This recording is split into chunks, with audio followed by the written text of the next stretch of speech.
Gurihnya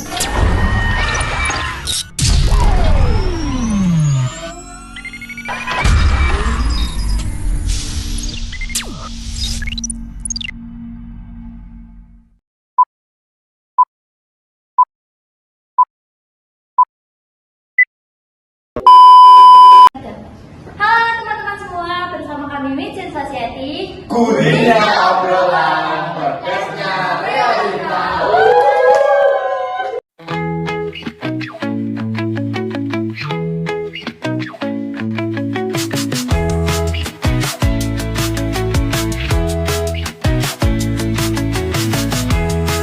Perkenalkan, nama saya Simon Alia. Kafka Indonesia, Adi Durmawan, Muhammad Syarif Dayatullah. Nathan.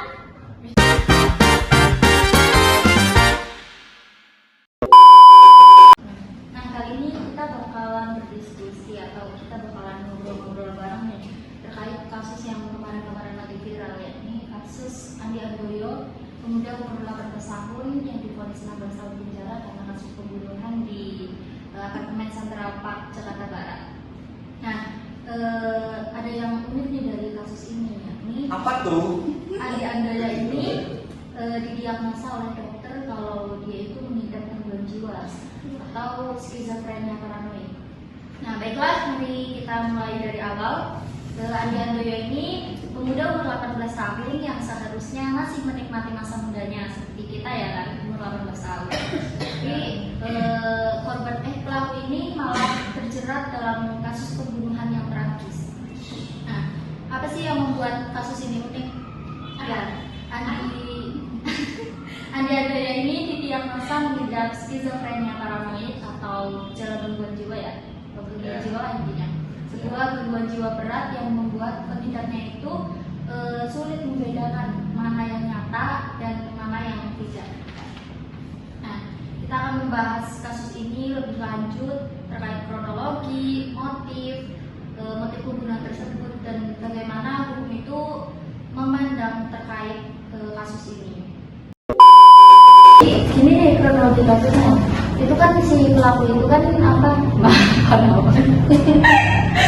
Aku bingung itu apa ya?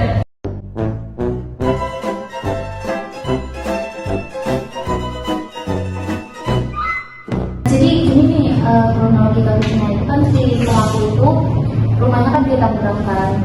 Terus dia itu berencana kan, udah ada niatan gitu mau bunuh si korban. Terus dia itu pergi pakai motor punya dia. Wah. Nah, jadi gini nih kronologinya. Si pelaku itu kan rumahnya di Tangerang kan, yang Andi Handoyo itu di Tangerang. Terus dia itu udah berencana mau membunuh si korban tersebut yang inisial FD tersebut. Nah, dia itu kan punya sepeda motor, dia pakai sepeda motor punya dia. Terus dia itu datang ke Central Park, Jakarta Barat, itu apartemen kan, apartemennya si korban. Terus di situ dia udah intinya nungguin si korban lewat lah. Nah, di situ korban itu keluar kan dari mall. Terus dia itu lihat, tapi nggak langsung membunuh dia itu lihat. Terus si korban kan jalan, itu sekitar 20 meteran lah si korban jalannya. berarti mantap ya?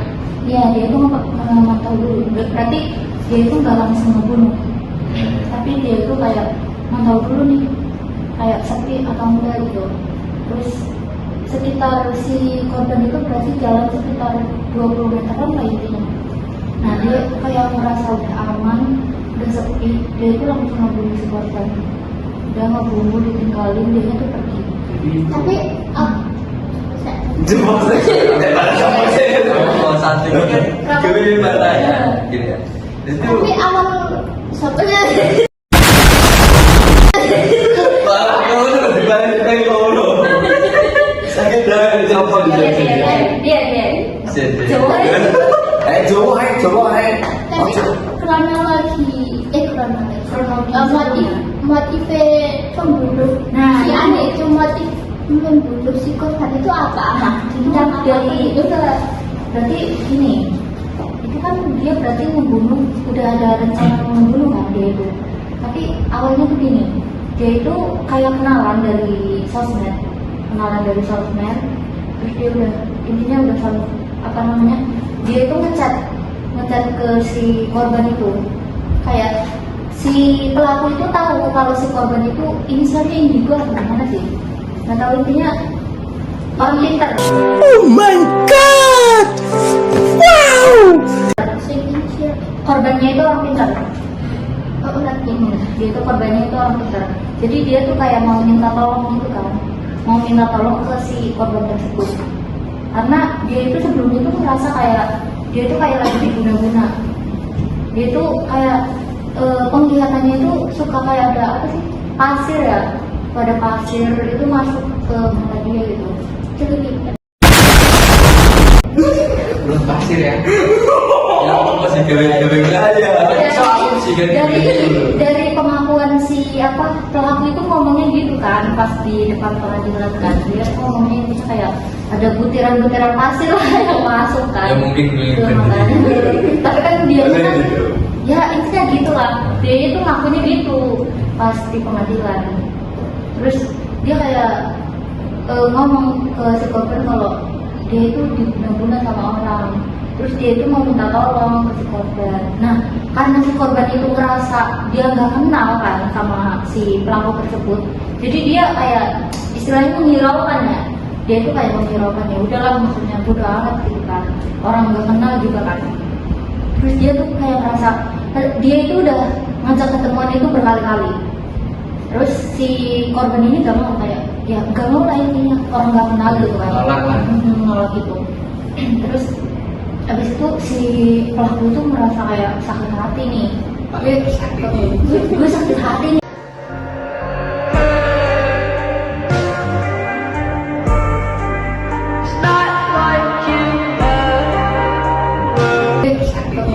Gue sakit hati nih gitu kan, aku macam kan. Dia tuh merasa ya udah, gue sakit hati karena dia nggak mau nolong gue kan. Udah kayak gitu, dia intinya dia ngakunya tuh karena sakit hati dia ngelakuin itu tuh, makanya dia kayak melakukan pembunuhan berencana ya, intinya itu kayak udah direncanain dari awal. Dia juga kan kayak beli pisaunya itu di loko pasar. Kalau loko pasar itu online atau Aku takut sih. loko pasar. Saya paling dulu di terminal dulu. Mungkin ya dia itu sebelum kejadian dia itu mampir ke pasar tradisional atau ke toko senjata aja. Tapi berdasarkan pengakuan dari dia ngomong kalau sebelum berangkat itu mau ngebunuh si korban, dia itu beli dulu nih pisaunya. Berarti nggak bawa dari rumah, itu beli dulu. Berarti itu bisa. Spontan. Terus pisaunya dibawa ibunya enggak? Pincik lah itu. Aku gak paham ini ceritanya kepiye deh malahan. Iki paham, itu sih kan bisa Ya terus. Ya itu ceritanya udah gitu lah. Terus masalahnya Kalau berdasarkan pasal 44 KUHP ya, barang siapa yang melakukan perbuatan yang tidak dapat dipertanggungjawabkan karena jiwanya cacat atau dalam gangguan jiwa itu tidak bisa dipidana. Pendapatnya kayak gimana? pertanyaannya apakah orang dalam gangguan jiwa itu atau orang yang sakit mental gitu lah istilahnya, apakah bisa dipidanakan atau bisa mendapatkan vonis penjara? Oh, jadi kalau diruntut di menurut pasal tadi yang 44 KUH pidana tadi kan di dalamnya dijelasin bahwasanya orang yang mengalami cacat jiwa atau gangguan jiwa itu kan tidak bisa dipidanakan. Jadi kalau pada saat si pelaku tadi, si Andi tadi melakukan perbuatan tersebut dalam keadaan yang normal itu kan berarti dia bisa dipidanakan. Ya. Akan tapi kalau Dalam gangguan jiwa, memang ada cacat jiwanya, cacat mental. berarti tidak bisa dipidanakan gitu ya. Jadi Berarti kan harusnya ada peninjauan kembali dari hakim dong. Iya. kan biar tahu itu pelaku itu melakukan dalam keadaan sadar apa dalam keadaan pas gangguan itu. Jadi hakimnya nggak boleh harus langsung memutuskan. Polis ya, gitu ya. Jadi Iya. ini nih yang bikin orang-orang tuh pada nanya gitu. Ya berita menjadi panas lah. Jadi panas kan gara-gara ini kan. Apakah dia itu melakukan tindakan pembunuhannya itu secara normal atau saat kamu gitu kan istilahnya kan. Jadi kasusnya ini kurang kompleks berarti ya, enggak terinci banget gitu. Kayak hakim itu memutuskannya terlalu terburu-buru ya. Iya benar sih, mungkin sih bisa. Tapi itu bisa jadi kalau misal korbannya dari orang kaya kan bisa cepet-cepet Bisa. cepet-cepet Bisa. Gila.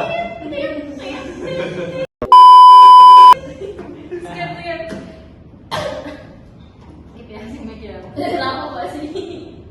Terus ada pertanyaan yang unik ini, apakah pemenjaraan itu adalah bertanggung jawab itu gimana? Apa si pelaku itu di penjara itu tindakan yang tepat atau mungkin ada Berarti kan gini toh, walaupun dia di penjara, apa itu bisa membuatnya dia jerah atau sembuh? Kan tadi kan pada di putusan hakim katanya hakim apa Orang kedua kena orang gangguan kan? pakai beja hakim kena mental. hakim kan hakim kan memutus Iya. dia kan sudah memutus vonis 16 tahun penjara kan. Ya, Berarti otomatis hakim itu menganggap kalau si pelaku itu normal kan? Kan orang gangguan jiwa itu nggak bisa dipidana kan? berarti kan bisa kan? Terus apakah negara akan memfasilitasi psikolog yang rutin setiap minggu? Kan katanya tadi kan ada kena gangguan jiwa. Iya. Padahal di penjara itu kalau orang yang membunuh, dia itu pasti akan apa bahasa Indonesia disebut apa sih?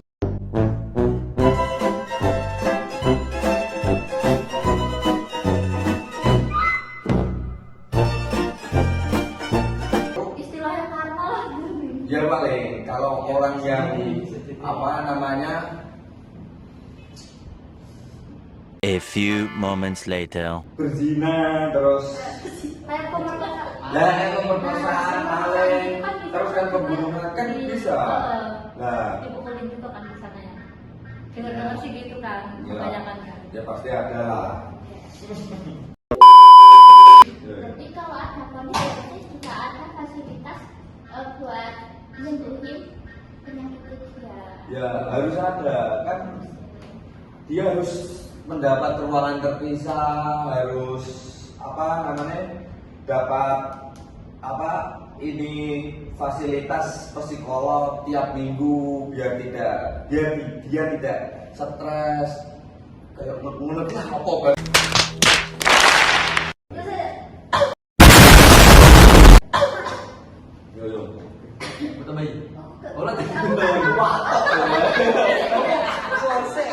Ayo. kan buyut tak? Terus ini main seru ini, ayo.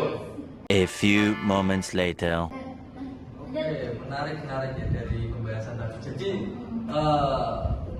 mungkin kesimpulan dari yang pertanyaan tadi, kalau emang si pelaku tadi Iya. memang nggak dalam kondisi sadar, dalam arti nggak dalam gangguan jiwa, dia memang benar-benar memang Harus di masuk penjara. Nah, vonis tadi kan Benar-benar. dari keputusan hakim tersebut itu kan benar gitu. Ya, ya. Nah, Keputusan hakim itu udah benar kan, vonis dia sama 16 tahun. tapi kalau memang dia pada saat melakukan kejadian tersebut benar-benar mengalami gangguan atau cacat jiwa tadi, ya memang kasihan juga sih. Seharusnya kan memang kalau benar kan di dalam tahanan juga itu kan dia itu ada fasilitas tersendiri khusus untuk orang yang mengalami kayak OCD atau gangguan ODGJ tersebut kan itu. Contohnya kayak ya tadi kan ada apa tadi mas? Psikolog nah gitu. Itu kan untuk penetral dari pikirannya tersebut itu. Ya tenang lah. biar tenang. Kalau takutnya kalau di campurin ke napi-napi lain kan dia itu semakin stres gitu, semakin depresi gitu. Stres tiba-tiba membunuh yang lain. Bukan kan? Takutnya malah nanti dipukulin di sana malah. Padahal kan dia kan difonisnya kan. Kopi mas Kayak gue tenanan aku ngomong malah jadi dia nih. Ya ini takut diintimidasi. Baiklah, kita sudah membahas terkait kasus tadi ya, cukup seru ya. Wah seru banget. banget. Kasus Andi Handoyo, pemuda umur 18 tahun yang divonis selama 16 tahun penjara karena kasus pembunuhan tadi di apartemen Central Park, Jakarta Barat tadi. Terima kasih kepada teman-teman semua yang sudah hadir dalam diskusi hari ini. Saya harap kita semua bisa terus membahas terkait topik-topik atau Dan isu-isu yang baru lah. yang menarik kan, Yang lagi panas. lagi panas gitu kan. Dan itu dia akhir dari podcast kita kali ini. Jangan lupa untuk tetap santai namun informatif. Sampai jumpa dan jangan lupa bagikan pendapatmu terkait kasus ini. Dadah. Dadah. Subscribe.